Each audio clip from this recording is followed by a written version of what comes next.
What's up, ladies and gentlemen, and welcome back to TD Fans Talk, home of the real Miami Dolphin fans. Once again, listen, we got some breaking news.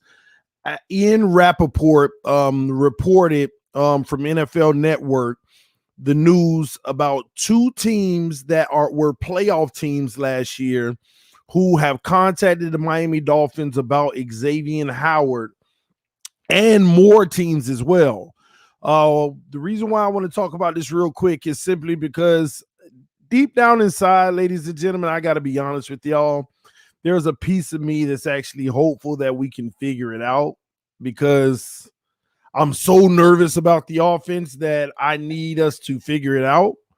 And I don't know what it is. You know, I understand why X must go at this point, but now I'm starting to feel like, maybe I don't want this man to be gone. And so a part of me was like, it still can get worked out though. But the more interest we get in him means the more offers we get. And that could very well spell the end of Xavien Howard, just like Minkah Fitzpatrick not too long ago. And I'm gonna be honest, man. Two playoff teams inquired. And I'm pretty confident that more probably will follow from there. The reality is, when you talk playoff teams, half of the playoff teams have great defenses already. So half of them probably didn't contact us for that reason alone. And the other half, two of them have contacted us. And that's huge. You know, teams are trying to get it now, but not only that, other teams have contacted us as well that's not playoff teams. So it's a matter of who's going to give the best offer, and is it an offer that Chris Grier can't refuse? And I got to be honest with you, the reason why I'm starting to shift gears and feel like Xavien Howard's days are really, really, really, truly numbered is because there's interest. There's also been a part of me that felt like it's going to be hard to trade him because, first of all, he's getting older and he's going to cost more money. Who's going to want to give away assets to do that? But the market's heating up. The market's heating up. Teams are calling. And on top of them calling, teams were calling last year. So I could definitely see some of those same teams hitting us up. They were calling last year. His days very well may be numbered. He did show up to practice today, and he practiced. And Ian Rappaport said in the statement basically that he's maintaining his professionalism. And there is also a part of me that feels like his blast on Instagram actually was a good thing too, because there were keywords that teams would definitely be interested in his Instagram message. Keywords like, I tried to reach an agreement with the Dolphins and I made sure it was a team-friendly agreement, which interests other teams. He also said, I want to treat this like a professional, which interests other teams. And then he backed that up by showing up today and practicing in full. This could really get loaded, man. Man, I'm not worried about offense. Let's find the best deal. Oh, well, you have a lot more confidence in that regards than me. You have a lot more confidence than I do. A lot more. TD 100. So I wonder what Houston wants. Maybe even trade for you. No, man. It's all kind of stuff going on in this league right now. Jamal Adams out here talking about he not taking the defense. Watson shows up to camp. Getting calls on him now. You got quarterbacks with COVID. And, man, it's a lot of moving parts right now in the league. A lot of them. Someone asked, what day are you going to practice? I'll be there Saturday, Monday, Tuesday, Wednesday, Thursday, hopefully. Y'all hit that like button. People saying they just getting a notification. What's up, Jolie? Y'all punch that like button. Punch that like button, okay? But man, I felt like today after, he showed up to practice and everything, his business as usual. Let's keep it moving. And then just to hear that teams have called and like 2 playoff teams have inquired and other teams as well, we've gotten offers. And when they inquire, what they do is say, what are you asking for? And Chris Greer basically, I believe he would just tell them the best offer he's got so far at this point. Well, I've got a 1st and a 5th on the table. And I'm trying to listen to everyone. But, I think, and Chris Greer, this is where you just got to be a master GM. You let another GM know. Honestly, I think a 1st and a 2nd will get it done. If you can't do that, I don't think you'll be in the running. And they either hang up or they say, I'll get back to you. But what is fair for Xavien Howard? Again, this can be player trades. This could be draft pick trade. It can be a lot of things. What did Jamal Adams get? How much draft capital did Jamal Adams provide? We already know what Jalen Ramsey's was. Xavien Howard, and then on top of it, his Instagram post built himself up as well. Guard the number 1 receiver without help. Man-to-man which doesn't make any sense. That's another thing about his comments didn't make any sense. Say that he basically guarded the number 1 receiver every week. You don't even travel. Number 1 receivers go all in different positions. They're on the outside. They get deployed through the slot. They switch sides of the field, and he doesn't even travel. So that didn't make sense. But I'm here for it. I'm glad he said it. Because the team listening may be like, okay, maybe we should bring him in. All I know is this. There are some teams, though, that he could make the difference.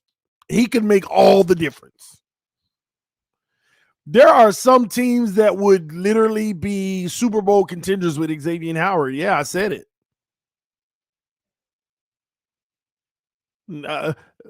Let's name a few of those teams. Y'all put some in the comment section. Buffalo would be a Super Bowl contender if they added Xavien Howard. I'm just being honest with you. Not gonna happen. Miami be crazy out of their brain to do such a thing in a division, right? The Green Bay Packers would be that one step away is completed. Baltimore already got good corners. It wouldn't make sense. They need to be better offensively. Green Bay would be sickening. The Tennessee Titans would put themselves right there at the top. Offense already sickening. They did. Come on, man. Caleb Farley, Xavien Howard, and others that they brought in on defense. The Titans would be nasty. Bucks already got what they need, man. Saints new quarterback, they got to prove it. I ain't with that. Colts still, it wouldn't be the difference. The Chiefs, if that defense get better, listen.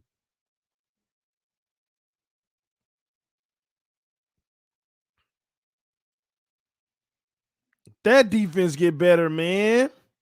What's up, Tyler? Welcome to the channel. That would be crazy. Washington still got to prove it, depending on which fits you get.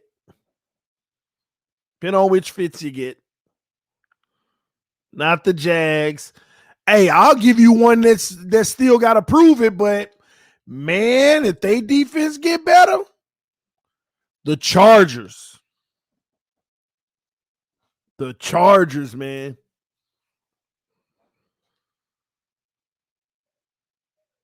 Seahawks, you're right. X and Adams. Well, they can't even pay Adams. They ain't gonna be able to pay X and Adams. See, that's what they dealing with. Cowboys. Yeah, they'd go right up there. They jump up in the running. They be top 5 for sure. But do you see how I'm sitting here naming? Like, you could probably name 8 solid teams that would literally, he could help them become contenders because of where their flaws are. Isn't that crazy? And some of these teams better than others. Vikings, yeah. I still put them just on the outside. They'd be really good, though. Cardinals, same thing, still on the outside. Be really good, though. But do those 8 teams have cap space? Listen, you bring in a guy like Xavien Howard in, they going to make it. They going to make the cap space. Oh, I didn't even talk about the Browns. Oh, nasty. Steelers, they already, man, that's crazy. But y'all see what I'm saying here? There's plenty teams out there that can use his services. So it's just a matter of how is that going to go down?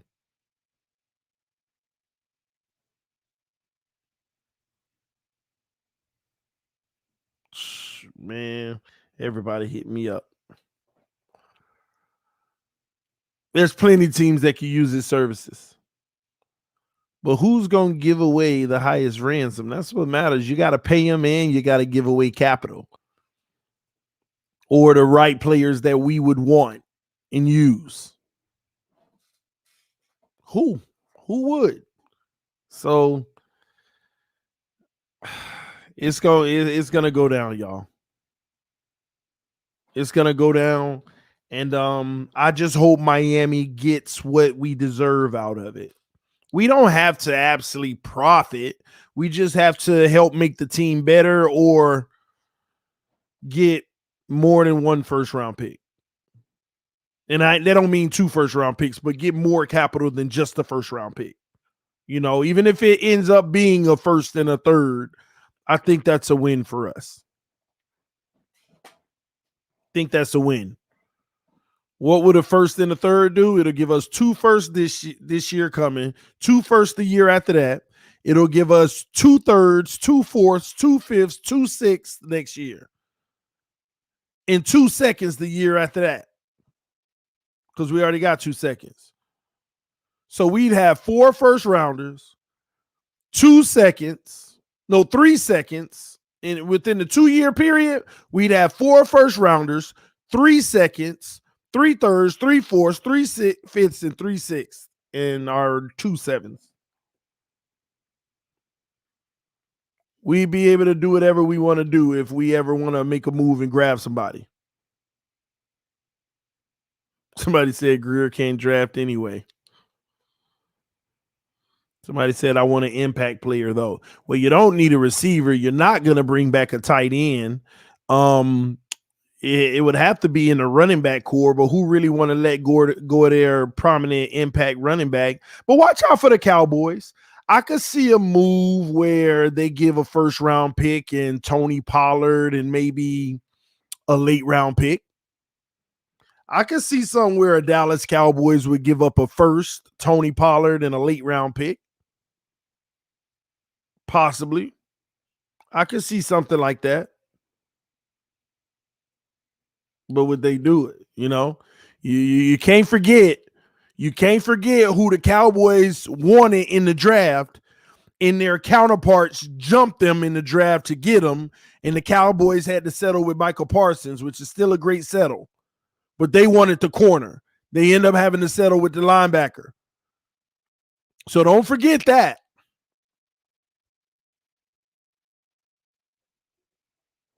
Don't forget that. Tony Pollard is actually legit too. Yeah, I like Tony Pollard. The only problem he got is he can't get enough reps, but he averages more yards per carry than Zeke. Some of y'all may have not have known that. He averages more yards per carry than Zeke. And he just don't get enough reps. He's actually, in my opinion, more useful catching the ball out of backfield than Zeke.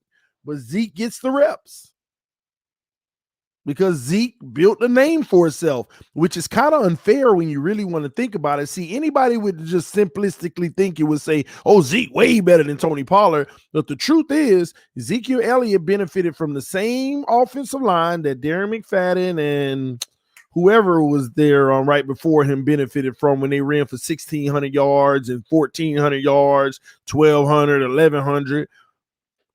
Zeke came in on that same line in their prime. And 2 years after that line was in their prime when Zeke came, that line started to fade. And Zeke numbers started to fall like any other running back. Then Zeke started having injuries. But then Tony Pollard came in during some of those injuries and shined with a less O-line. Yeah, DeMarco Murray, appreciate that.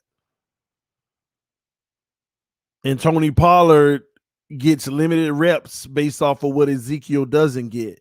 But when he gets in, he averages more yards per carry. But in today's world, we only see the name. Ezekiel Elliott is way better than Tony Pollard. But truth be told, give him the same amount of reps. The man, he's already averaging more per carry. Give him more of a opportunity. And that's true. Zeke fumbles a lot too. But anywho, all I'm saying is, man, there's a lot of teams that can help. But I would not be surprised if the Cowboys are one of them. First round pick, Tony Pollard, and a late round pick. That would be fine. Got you a good running back who actually has the potential to rival Myles Gaskins as the starter.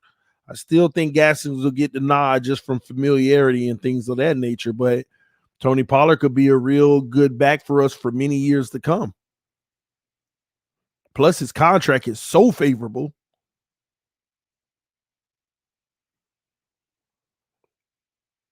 I'm with that. Outside of that, I need a team that's going to give me a center. I need a team that's going to give me a center. That's why the Saints are so enticing.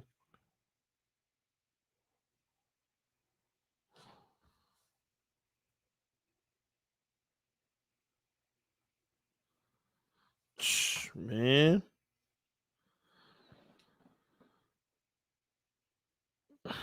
Tony Pollard would be our RB1, no question. I believe so too, but I just want to give Gaskins the nod right now from familiarity, but when it's all said and done, he would be the RB1. I know that. Yeah. TD, you tripping. I would take Zeke all day. I know you would. I know you would take Zeke all day.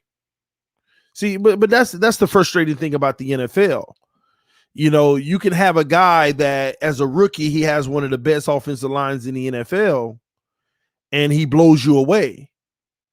And when two O linemen on that line get hurt, his numbers drop drastically. And then when and he couldn't run the ball when Dak was out either. And the quarterback play was still decent. And I ain't talking about last year. I'm talking about 2 years ago when Dak had went down for a little. But again, the whole point of the matter for me is it amazes me that if a guy get 20 carries and get 100 yards and a guy get 10 carries and get 100 yards, since we know that guy named much more that took them 20 carries, he way better. We follow the money and how much they make, and it just doesn't. That's how people's minds are designed. But that don't mean that he's absolutely better. In the NFL, when you talk about these running backs, man, who getting the yards per carry, bro? It's that simple. Every time I give you the rock, what you giving me? I don't care if we brought in Saquon Barkley right now. If he go to getting 2 yards per carry, don't sit here and tell me he better than Myles Gaskins.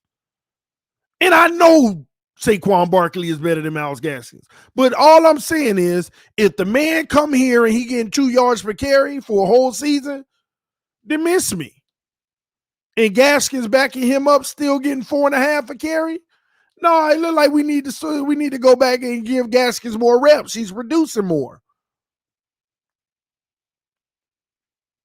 But we don't look at it like that. Saquon Barkley is the big name, so you got to give it to him anyway. It don't matter. It don't matter if he ain't playing like it. He was the big pick. He was the big name. He gets all it. No, he's the number one. That's how people's mind are. It's not really they're not really thinking best player available. They're not really thinking what's best for the team in that regards. So that's why I really don't argue about who's better and stuff like that, man. And stats don't tell the full story, and I get that. But at the same token, sample size does, man. Sample size does. It is what it is. But people calling. I wouldn't be surprised, man, within the next 48 hours if something big don't happen, man. But time will tell. Time will tell. Y'all know I'm going to keep y'all apprised of it. I'm going to keep y'all up on the information and keep y'all posted, man.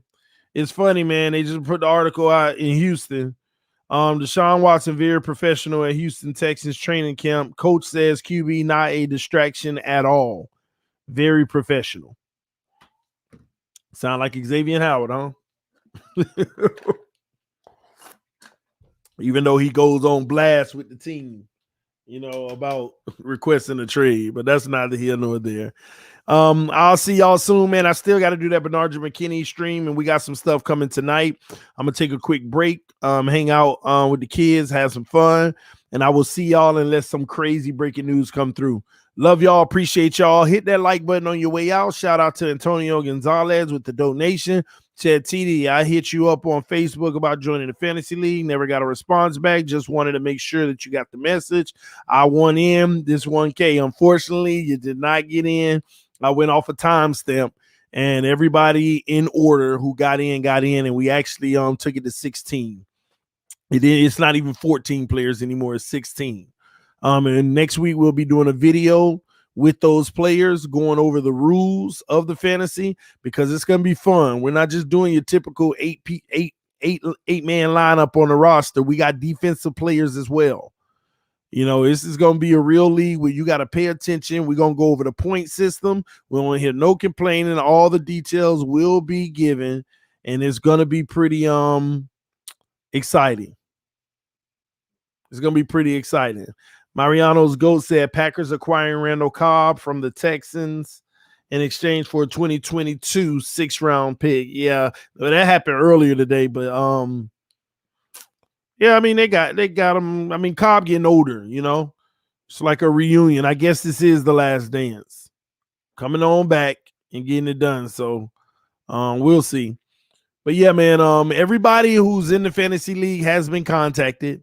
I believe everybody has paid already. We went to 16 teams and added more. Listen, there are at least 70 people, and I'm not exaggerating. There were at least 70 people, about 8 people on Facebook. I got messages from like 10 people on Twitter and about over 50 people on Instagram that did not get in. I had to go first come, first serve. All right, first come, first serve. And didn't even have to prioritize members because some of the members were some of the first ones in. But we got a 16 team league. It's gonna be hard, okay? It is going to be hard. It's not gonna be an easy league. 16 teams, you got to do your research. You got to know who has an opportunity to be that sleeper and everything, because it's gonna be hard, okay? So y'all stay tuned. We'll be doing videos on that coming soon, but everybody's been contacted. I believe almost everybody's joined the league that's in it. And we'll go from there, man. But outside of that, thank y'all for tuning in to TD Fans Talk, home of the real Miami Dolphin fans. I will see y'all soon. Peace. I'm out.